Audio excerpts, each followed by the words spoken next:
Smart city Dahod ખાતે tribal museum project દાહોદના સાંસદ જસવંતસિંહ ભાભોર તથા કલેક્ટર દાહોદ જિલ્લો યોગેશ નિરગુડે દ્વારા શુભારંભ કરી ખુલ્લો મૂકવામાં આવ્યો।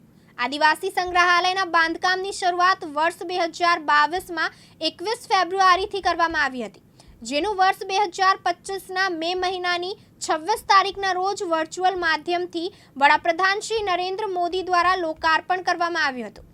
આ સંગ્રહાલય બનાવવા પાછળ 18.15 કરોડનો ખર્ચ થયેલ છે।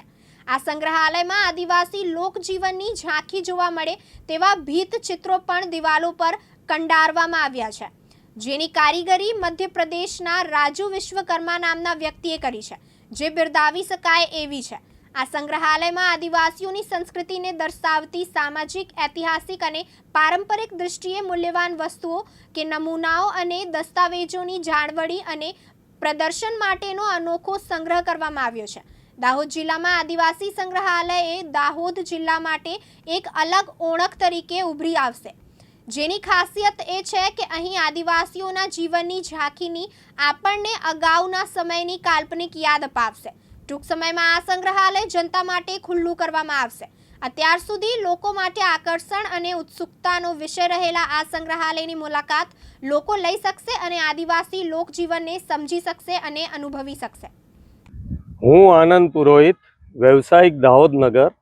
આજે અહીંયા અમારા જે બહુસંખ્યક આરણ્યકવાસીઓ છે, વનવાસીઓ છે, એમના જીવન પર આધારિત એક પ્રદર્શની, જેને આધુનિક ભાષામાં મ્યુઝિયમ કહેવામાં આવે, એ આજે ખુલ્લું મુકાયું છે। એનું આજે આખા પ્રદર્શનીનો અવલોકન કરતાં બહુ બધી નવી નવી વસ્તુઓ નજરે પડી। એમની પારંપરિક ડગરી ગાય, એમના નંદી મહારાજ, એમની બકરી, એમના મરઘા, એમના રહેવાની પ્રક્રિયાઓ અને જે રીતે એ લોકો આનંદિત જીવન જીવતા હતા એના વિશે આજે નિહાળી આ એક પ્રદર્શનીમાં કાલ્પનિક નથી પણ જે પારંપરિક જે છે એને હુબહુ ઉતારવાનો જે પ્રયત્ન થયો છે, એ જે લોકોએ પ્રયાસ કર્યો છે એ લોકોને નમન વંદન છે। આખા ગુજરાતમાં જો કોઈને આરણ્યકવાસી, અમારા વનવાસી અને આધુનિક ભાષામાં જેને જનજાતીય કહેવામાં આવે છે, એ લોકોના જનજીવન વિશે જાણવું હોય, એમના વિશે કાંઈ બી તમને અવલોકન કરવું હોય, એ 21 પ્રકારના અલગ અલગ સ્વરૂપ દર્શનમાં ભારતમાં નજરે પડે છે, અલગ અલગ વિસ્તારમાં રહે છે।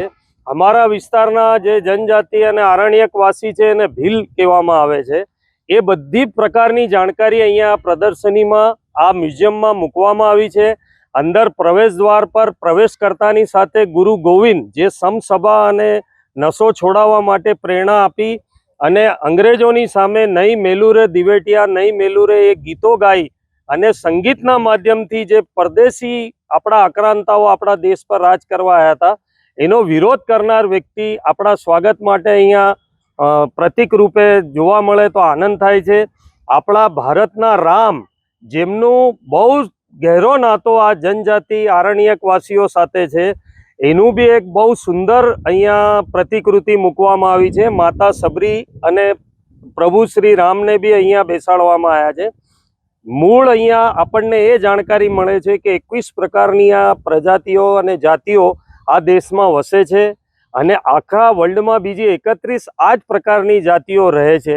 એના વિશેનું સૂક્ષ્મમાં સૂક્ષ્મ અગર કોઈ જાણકારી મેળવવાનું સ્થાન છે તો એ દધીચી તપોભૂમિ પર અરણ્યક જે મૂળ હતું જૂના ટાઈમે, જેને દધીપ્રત નગર કહેવામાં આવે છે, એના પર બનેલું આ આધુનિક મ્યુઝિયમ છે।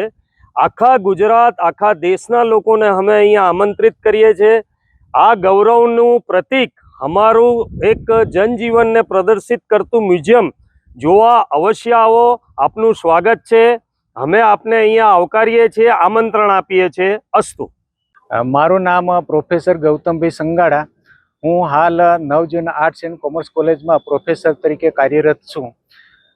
અહીંયા આજે ટ્રાઇબલ મ્યુઝિયમની ઉદ્ઘાટન પ્રસંગે અહીંયા ઉપસ્થિત થયા છે। એમાં અમે આ મ્યુઝિયમમાં જોયું કે આદિવાસી સંસ્કૃતિને લગતું સરસ સંગ્રહ સ્થાન રાખવામાં આવેલું છે અને એમાં આદિવાસી સંસ્કૃતિના હથિયારો, એમની રહેણીકરણી વિશેના ચિત્રો, એમના પહેરવેશ વગેરે અહીંયા સારી રીતે જાળવણી કરવામાં આવી છે અને એમાં આ જે કંઈ લોકો આવે તો એમને આના દ્વારા અર્થાત આજની નવી પેઢીને ભારત આદિવાસી સંસ્કૃતિની પ્રેરણા મળે અને એની સંસ્કૃતિની જાળવણી થાય એના માટે ખૂબ સારો પ્રયાસ મોદી સાહેબે સ્માર્ટ સિટી અંતર્ગત દાહોદમાં પ્રયત્ન કર્યો છે અને દરેક લોકો આનું નિદર્શન કરે અને એ તરફ અમારા આદિવાસી યુવાનો સંસ્કૃતિની જાળવણી માટે પ્રેરાય એ માટેનો સરાહનીય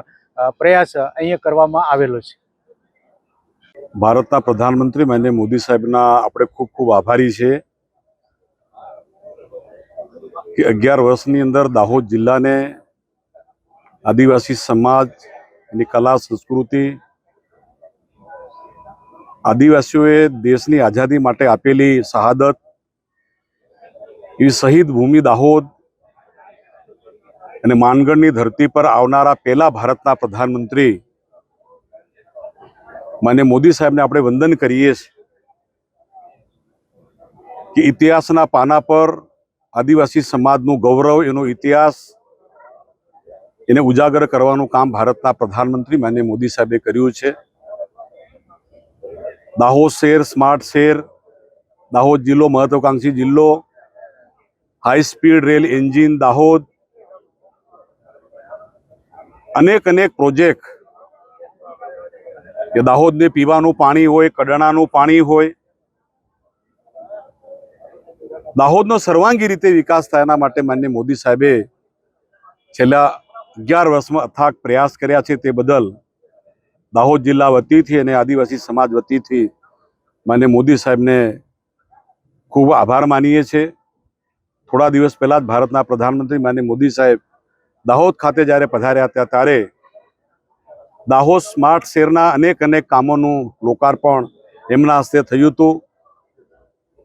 મને કલેક્ટર સાહેબ એમની ટીમ મારફતે આજે અનેક કામો એટલે લગભગ 98 કરોડ 54 લાખ રૂપિયાના કામોનો જનતાના શુભારંભ માટે, જનતા ઉપયોગ કરી શકે એના માટે શુભારંભ કરવા માટે જઈ રહ્યા છે. આજે મને કહેતા ગૌરવ છે કલેક્ટર સાહેબની પૂરી ટીમ, નગરપાલિકા પ્રમુખ શ્રી અમારા કનૈયાબી કિશોરીજી બધાના સપોર્ટથી માનનીય મોદી સાહેબે જે વિકાસની ભેટ આપી છે એના માટે મોદી સાહેબનો અમે આભાર વ્યક્ત કરીએ છીએ. થેન્ક યુ, ધન્યવાદ. રામ રામ. મારું નામ હિમાંશુ રમેશચંદ્ર બબેરિયા છે. હું દાહોદનો રહેવાસી છું. આજરોજ આપણા દાહોદ મુકાવે નવીન ટ્રાઇબલ મ્યુઝિયમનું ઉદ્ઘાટન કરવામાં આવ્યું છે, જેમાં આદિવાસી સંસ્કૃતિને લગતી વિવિધ માહિતીઓ પ્રજા સુધી અને આજની પેઢી સુધી પહોંચાડવાનો એક સુંદર પ્રયાસ કરવામાં આવ્યો છે. આજની યુવા પેઢીને એક નાગરિકની રીતે, એક આદિવાસી સમાજના વ્યક્તિની રીતે હું વિનંતી કરું છું કે આપ અહીંયા પધારો. આદિવાસી સંસ્કૃતિ, એમાં અમારા રીતિ રિવાજો, અમારી જાતિ, પેટા જ્ઞાતિ વિશે આપ માહિતી મેળવો અને આજની યુવા પેઢી આદિવાસી સંસ્કૃતિ વિશે, ખરેખર આદિવાસી સંસ્કૃતિ શું છે તે જાણવાનો પ્રયાસ કરે તેવી વિનંતી સાથે આપ સૌને અહીંયા પધારવાની વિનંતી કરું છું. રામ રામ. હિમાંશુ પરમાર સાથે નેહલ શાહ, દિવ્યાંગ ન્યૂઝ દાહોદ.